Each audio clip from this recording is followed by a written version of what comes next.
एक गांव में गौतम बुद्ध का बहुत बड़ा आश्रम था। वहां पर एक प्रसिद्ध बौद्ध गुरु रहते थे। वहां पर उनका एक शिष्य बहुत बोलता था। वो हर समय इधर उधर की बातें करता था। जब वह दान लेने के लिए जाता तो हर घर से एक नई कहानी लेकर आता और आश्रम के दूसरे शिष्यों को सुनाता था। एक शिष्य की दूसरे से बुराई करता, चुगली करता और दूसरों के सामने अच्छा बनने का प्रयास करता। खुद के मुंह से ही खुद की तारीफ करता रहता और हमेशा ही खुद को गुरु के सामने सबसे बुद्धिमान और उत्तम साबित करने का प्रयास करता। वह खुद को सभी शिष्यों से अलग और श्रेष्ठ मानता था। उसका कहना था कि मैं एक अमीर घर का बालक हूं। अगर मैं चाहता तो एक आरामदायक और सुविधाओं से भरा जीवन जी सकता था, लेकिन मैं वह सब छोड़कर यहां आ गया क्योंकि मुझे सत्य की खोज करनी है, खुद को जानना है, जीवन को जानना है। इसीलिए मेरा त्याग तुम सबसे बड़ा है। एक दिन गुरु ने आश्रम के सभी शिष्यों को बुलाकर कहा, आप सभी को अगले 1 माह के लिए कोई न कोई संकल्प लेना है। इससे आपकी संकल्प शक्ति मजबूत होगी और आप में आत्मशक्ति का संचार होगा। आप सभी अपने सामर्थ्य के अनुसार कोई सभी संकल्प ले सकते हैं और यदि 1 माह से पूर्व आप में से जिसका भी संकल्प टूट जाएगा तो वो अपनी पुरानी दिनचर्या में वापस आ जाएंगे। सभी शिष्यों ने अपनी शक्ति के अनुसार छोटे बड़े संकल्प लिए और गुरु को अपने अपने संकल्प के बारे में बताकर वहां से चले गए। लेकिन वह शिष्य जो खुद को सबसे अलग और बड़ा दिखाना चाहता था, वो सीधे गुरु की कुटिया में पहुंच गया और बोला, मैं कोई छोटा मोटा संकल्प नहीं लेना चाहता, बल्कि खुद की ही भांति एक बड़ा और महान संकल्प लेना चाहता हूं। कृपया आप ही बताएं, क्या संकल्प लेना चाहिए। उसकी यह बात सुनकर गुरु मुस्कुराए और बोले, क्या तुम मेरे द्वारा दिए गए संकल्प को पूरा कर पाओगे? क्या तुम्हारे लिए उसे पूरा करना संभव होगा? शायद नहीं। वो तुम्हारे लिए संभव नहीं है। तुम उसे पूरा नहीं कर पाओगे, इसीलिए तुम खुद ही कोई संकल्प ढूंढो। शिष्य ने कहा, नहीं गुरुदेव, आप जो भी संकल्प मुझे देंगे मैं जरूर उसे पूरा करूंगा। गुरु ने कहा, ठीक है, तो तुम अगले 1 माह तक चुप रहोगे, मुंह से एक शब्द भी नहीं निकालोगे, यही तुम्हारा संकल्प है। शिष्य ने कहा, गुरुदेव, ये भी कोई संकल्प है? ये तो बहुत ही आसान है। 1 माह तक चुप ही तो रहना है। आप कोई बड़ा संकल्प दीजिए जो मेरी योग्यता के लायक हो, जिसे पूरा करने में मुझे समस्या हो।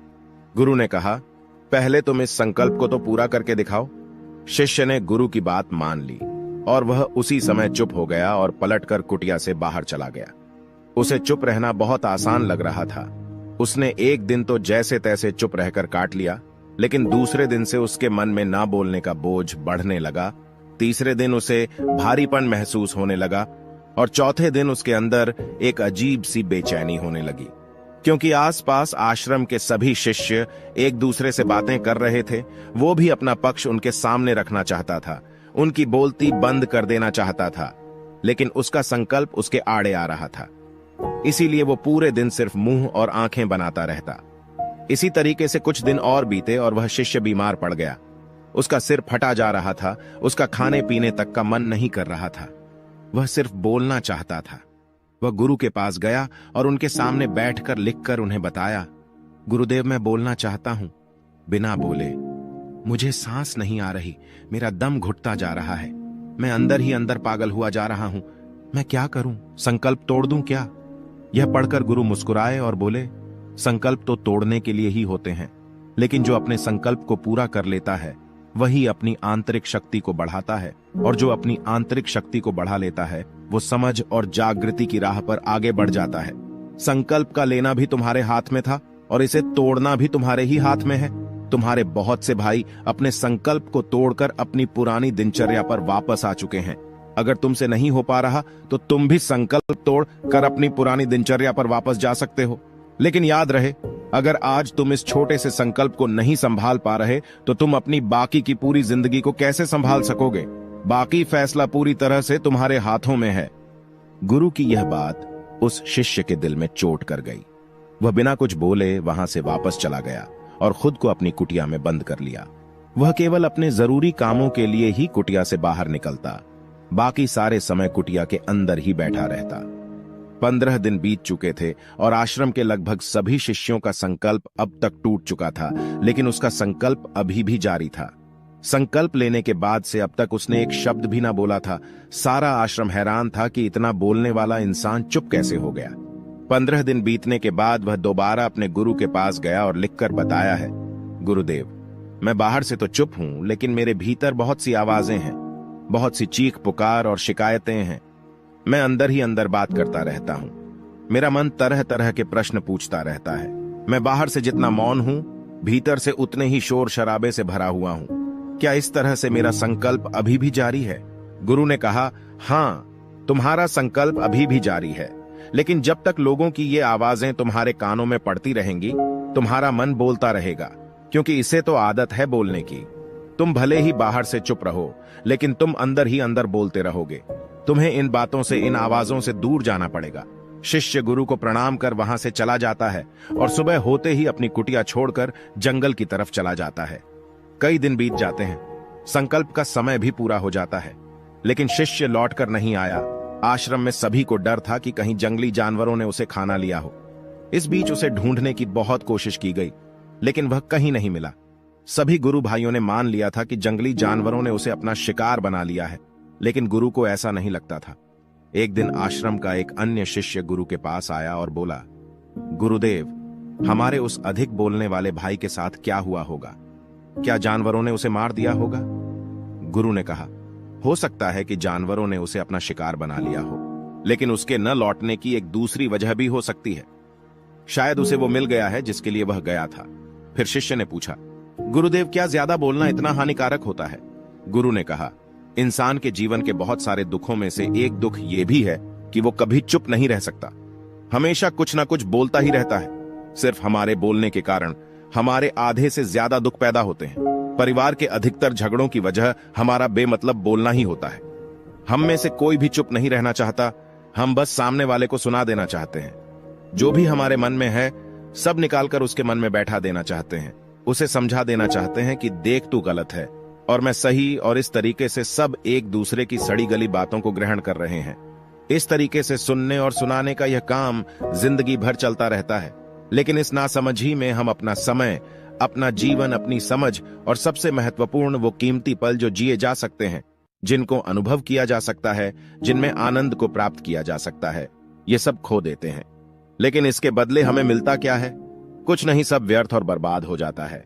इस पागलपन में हमने क्या खो दिया, इसका एहसास केवल कुछ ही लोगों को हो पाता है। बाकी लोग जैसे उन्हें अपने आने का पता नहीं, वैसे ही उन्हें अपने जाने का भी पता नहीं चल पाता। शिष्य ने कहा, तो फिर इसका समाधान क्या है? गुरु ने कहा, पूरी जागरूकता के साथ अपने विचारों को देखना यही एकमात्र तरीका है। सारी मानसिक समस्याओं का वर्तमान में रहकर चिंतन करना, पूरी जागरूकता के साथ अपना काम करना जिंदगी में चमत्कारिक बदलाव ला देता है। उसके बाद वह शिष्य गुरु से अपने प्रश्नों का उत्तर पाकर उनको प्रणाम करके वहां से चला गया। उस शिष्य को आश्रम छोड़कर गए हुए 3 महीने का समय बीत चुका था, लेकिन उसकी कोई खबर ना थी। अब तक तो सभी गुरु भाइयों ने भी उसके वापस लौटने की उम्मीद छोड़ दी थी, लेकिन एक दिन वो आश्रम लौट आता है। उसे देखकर सभी के आश्चर्य और खुशी का ठिकाना न रहा, लेकिन अब वो नहीं था जो यहां से गया था। वो कुछ और ही बनकर वापस आया था। उसके अंदर एक गजब का बदलाव महसूस किया जा सकता था। उसके चेहरे पर एक गजब का ठहराव और आंखों में बड़ी शांति थी।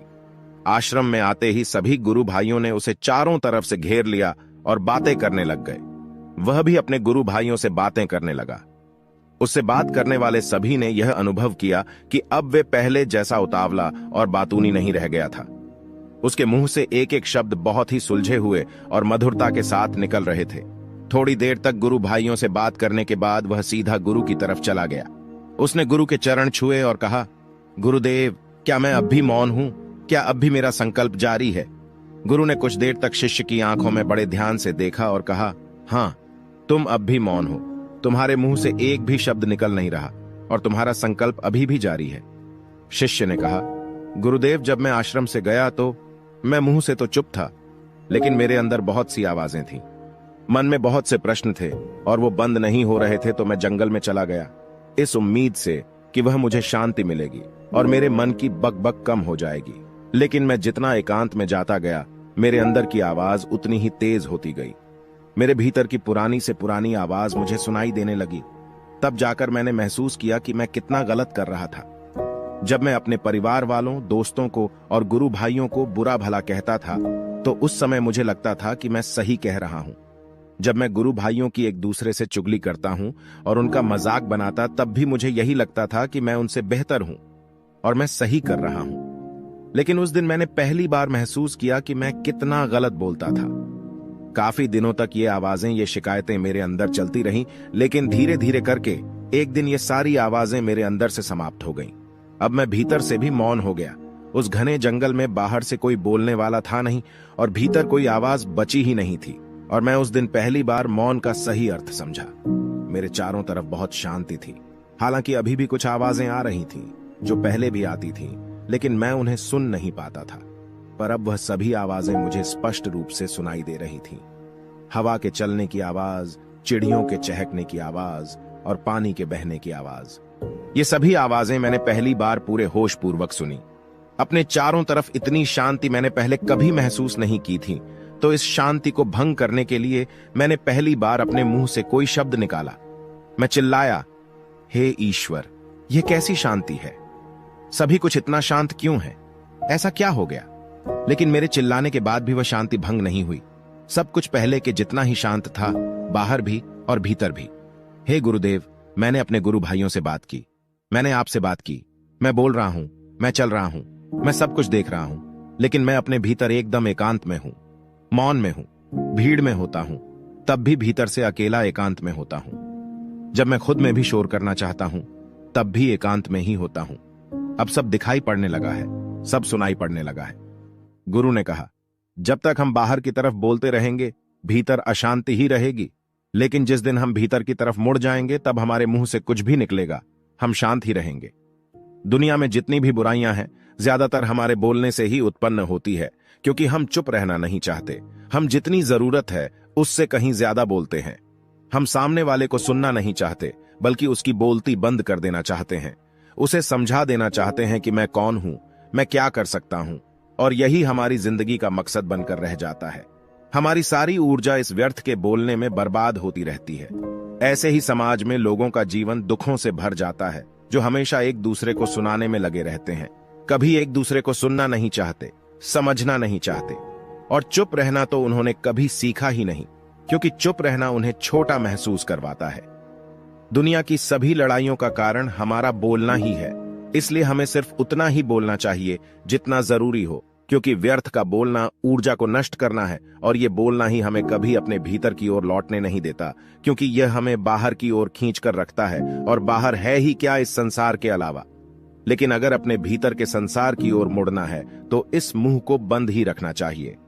इसीलिए जितने भी बुद्ध हुए, आत्मज्ञानी हुए, वो सभी एकांत की ओर भागे, ताकि उन्हें ज्यादा ना बोलना पड़े, ज्यादा सुनना ना पड़े।